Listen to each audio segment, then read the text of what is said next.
Doing good. Fast week. Past week. You're leading the league in yards per attempt. What does that mean to you? And is there any stat that you look at individually other than wins that mattered most? I mean, the yards per attempt really, I wouldn't say that dictates winning and losing. More about third down, red zone. I think those are quarterbacks, true stats when the money's on the line. But yeah, I mean, as long as we're winning games, I could care less what the stats are. How do you feel like you're playing? On Mondays or whenever you go in and start analyzing how you play, a lot more positives than negatives, I would imagine. Yeah. There's a lot of good things. A lot of things to improve too. It's just, December football. You never know which play is going to determine your season or that game, and just you're trying to be perfect. We all are at this point, but that's why you gotta love it.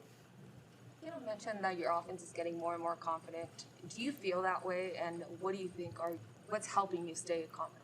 Yeah, you could definitely feel it. Guys are just talkative on the sidelines, feeling it. Guys are asking for the ball more, so that's always a good thing.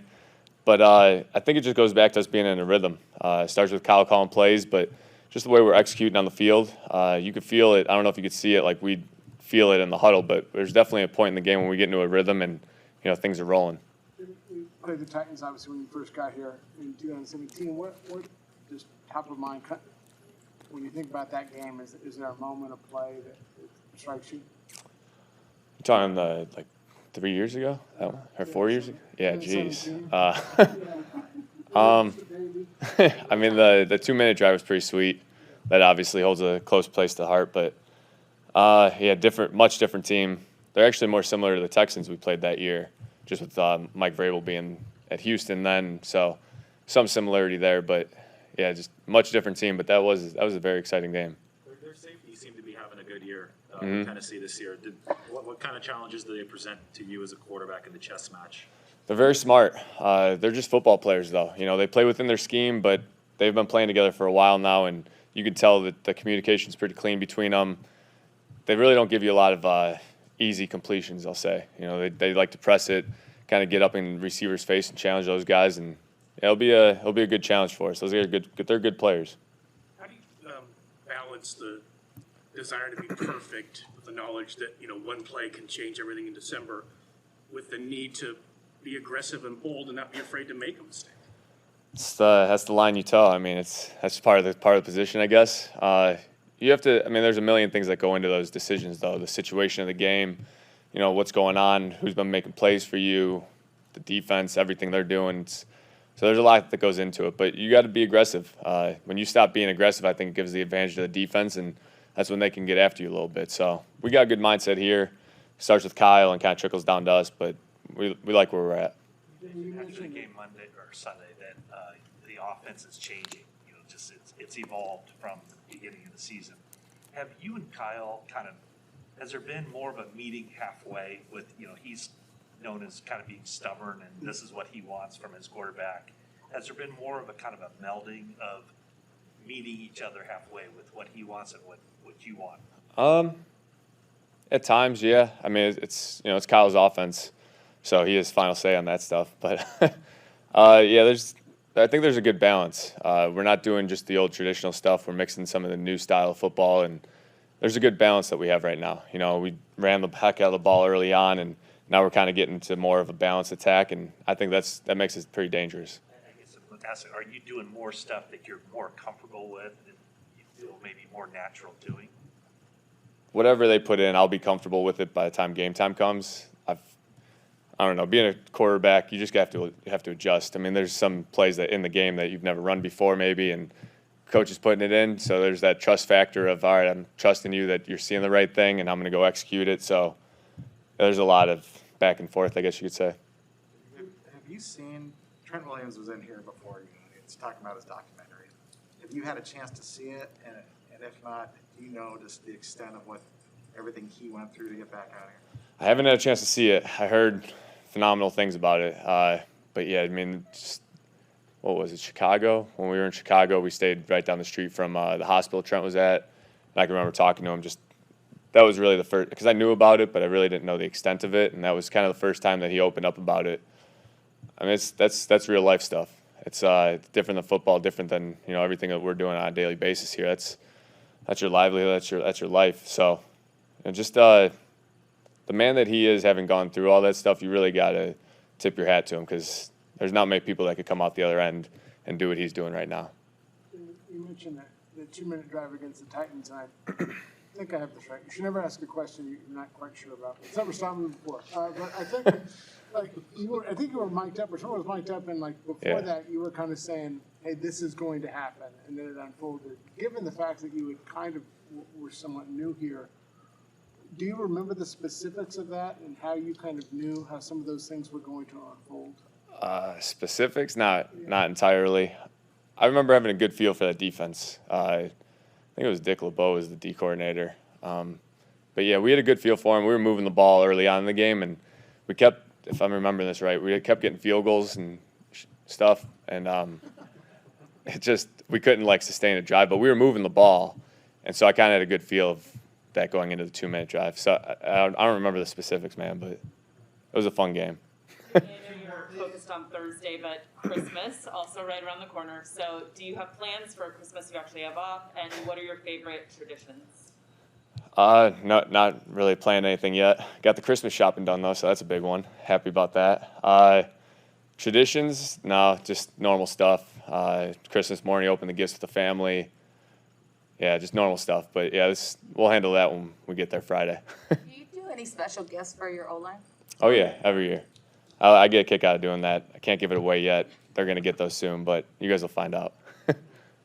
And then I think there was a second part to her question about New Year's. So I Oh, already got sorry. on New Year's last week. New Year's resolution. Oh, New Year's. Oh, jeez. I don't know. Keep winning games. No, we'll figure that out when we get there. All right. Thanks, guys. Have you seen his documentary yet?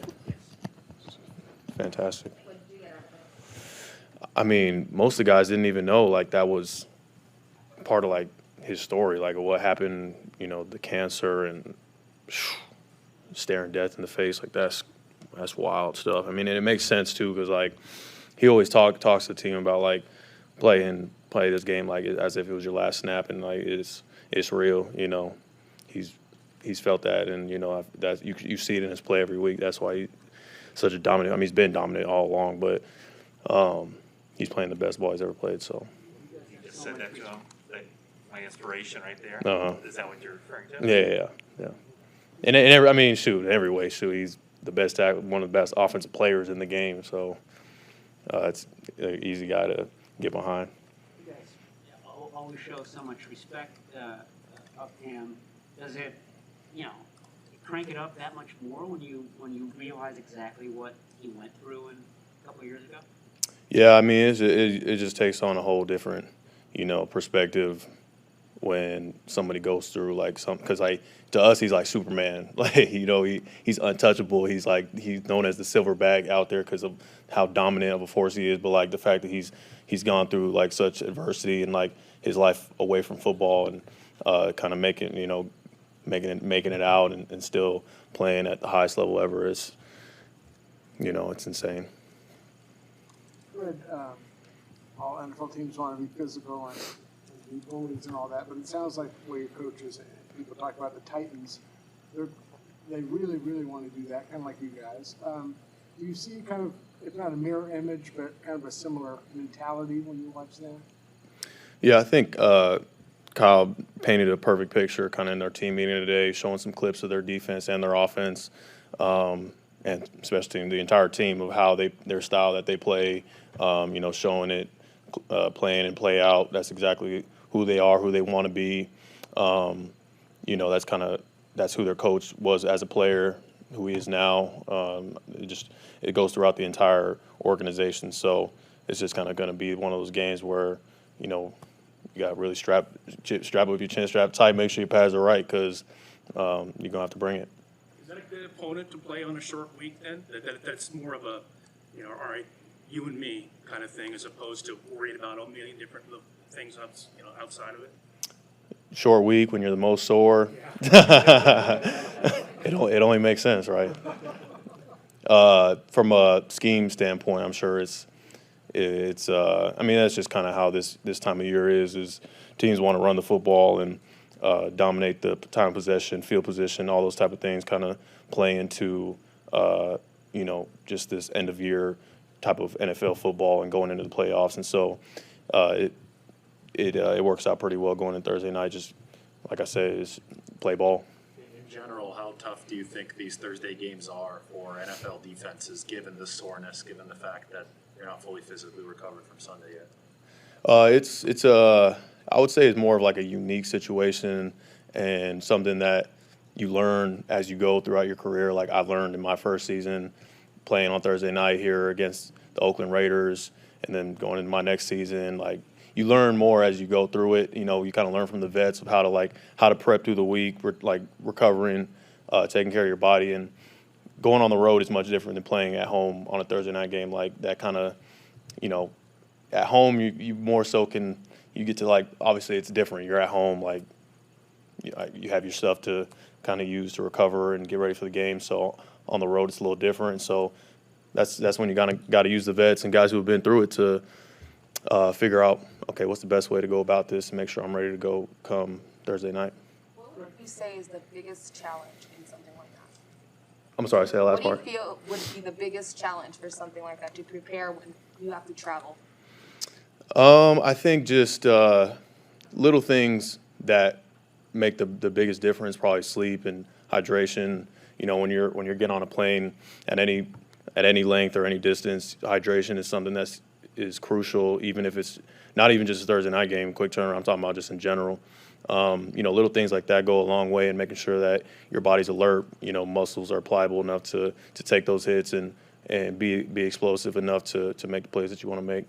I'm going to read something that your coach said yesterday and get your reaction, talking about recovery and sleeping.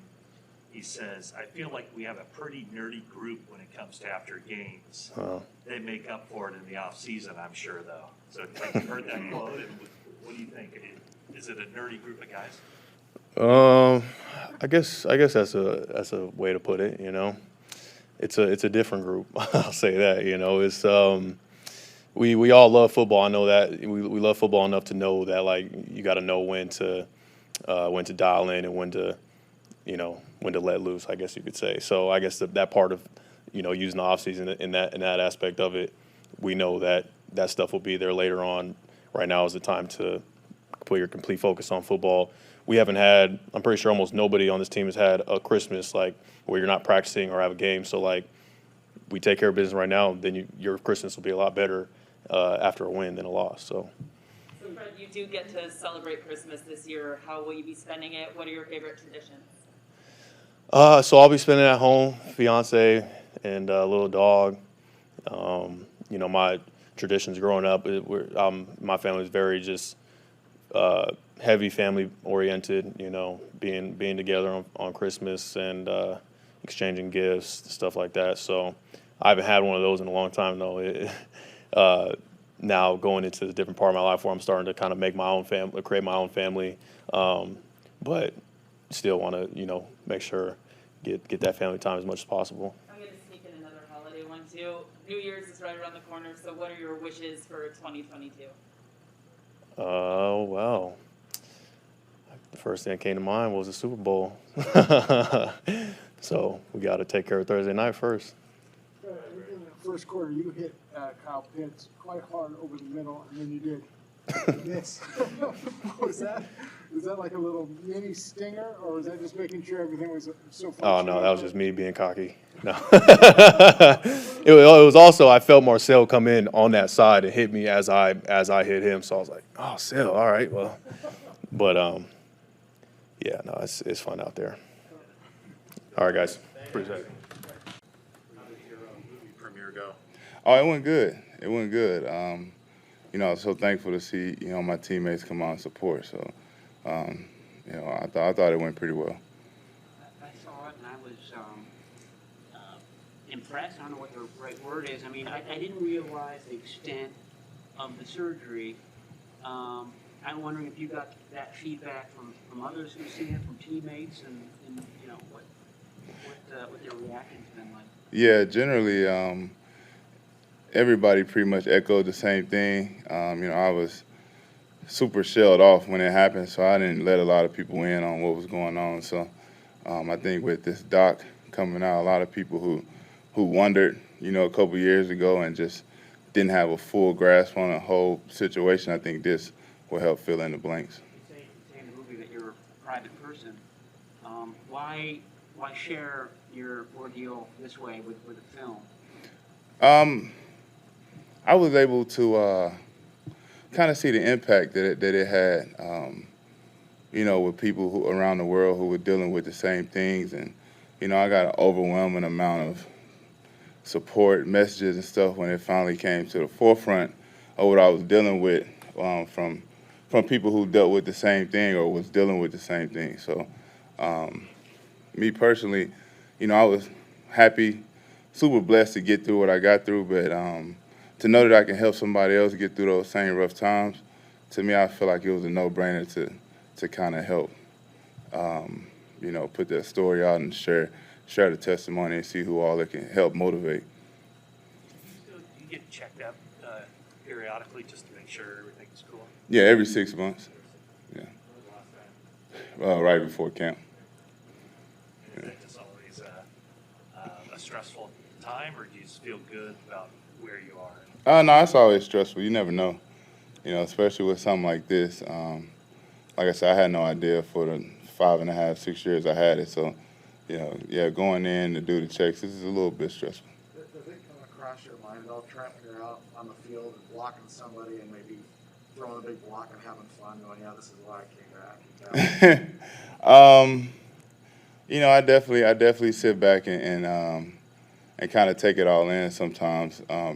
Maybe not right after a big block, but right after we come in from warm-ups, so getting ready to go out there for the game.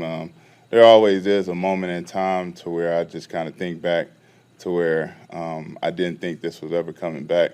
Speaking of football, I took it for granted, and I didn't think that my career was in jeopardy. So I do think about that often on game days, and then it allows me to go out there and kind of just play, carefree, because I know, I'm basically playing with house's money at this point, There was a press session that goes by where one of your teammates or one of your coaches doesn't rave about something that you're doing on the field and how impressive it is. And I'm curious, as you look at it, are you playing the best football of your career right now? I do feel more comfortable than I've ever felt. I do feel like I'm as strong as I've ever been. I do feel like I'm as, for lack of a better word, smart, I guess you would say, as far as football. My football IQ is probably better than it's ever been. So I think that's probably accurate. I mean, as a football player, as a competitor, every year you want to be better than the last year.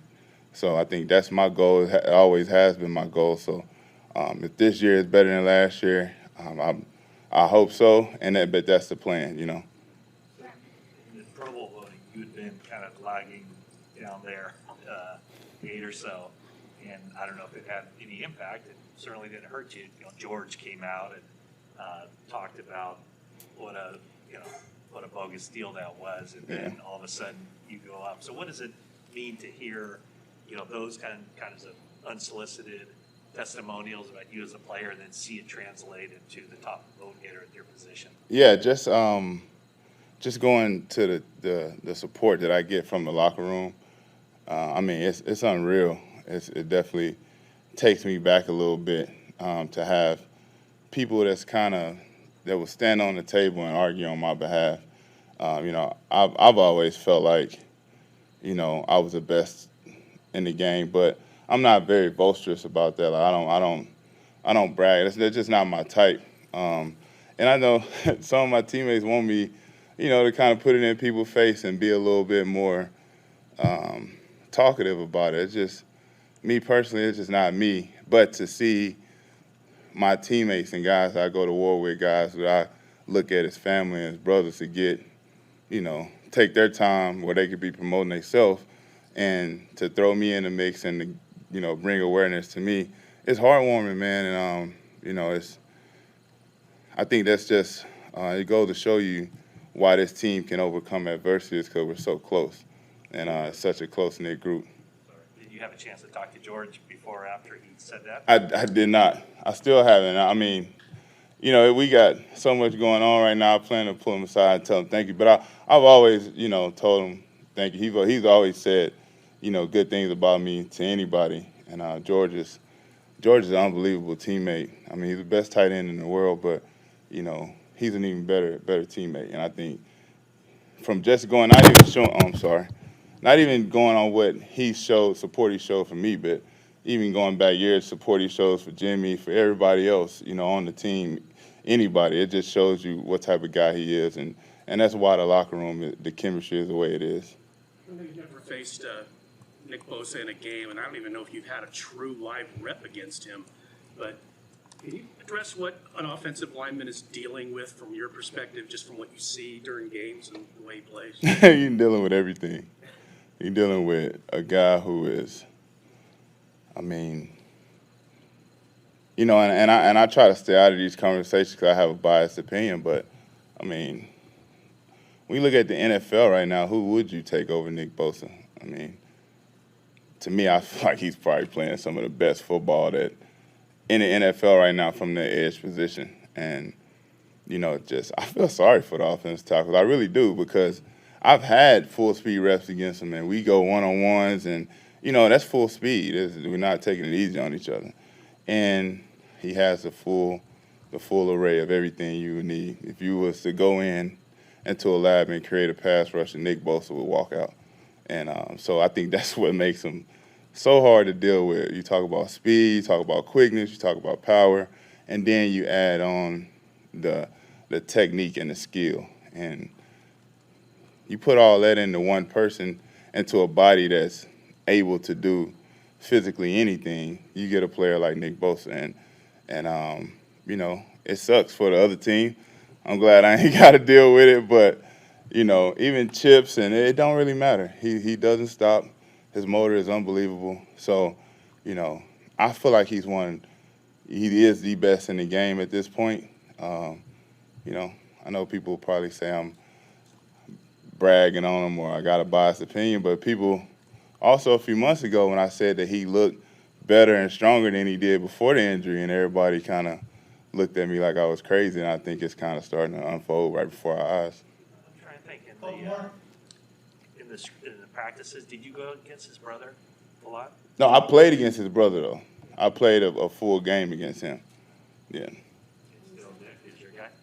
Yeah, don't get me wrong. It's not a huge difference between the two of them, but I feel like as compact as Nick is, it makes his power a little bit more dynamic, and it makes his quickness, it's that more effective when it's more compact as opposed to a guy that's an inch taller. You know, it's for them guys to play quickness, it really does. It plays against them with such a big body. But I feel like Nick has a perfect frame where he can play fast, he can play powerful, he can play quick, he can beat you with speed, he can beat you with hands. You know, he can beat you in any type of way he please. So that's why I get a nod towards Nick. Hey, Fred, I know you're thinking about Thursday, but Christmas is right around the corner as well. So what are your favorite Christmas traditions? Oh, shit, I'm looking at you. I'm like, damn. My bad. I was like, Trent, right there. No wonder I thought you was raising your hand like saying, I'm talking. I'm like, damn, her mask's not even moving. I'm sorry, can you say again? What are your favorite Christmas traditions? Oh, man, you know, it's hard to build a tradition now. My whole adult life, I've been working on Christmas, so. How about memories from growing up? Just, you know, we didn't have a ton of money, so our Christmas was never really big, but just, you know, being able to come together with family and just uplift each other, give each other gifts or what have you, I think that's always been my most fondest memory. I feel like as a family, after every holiday, you just come a little bit closer. Thank you, Trent. Already. Thank you. Hall of Fame Fred. Hey, Faithful, subscribe to our YouTube channel.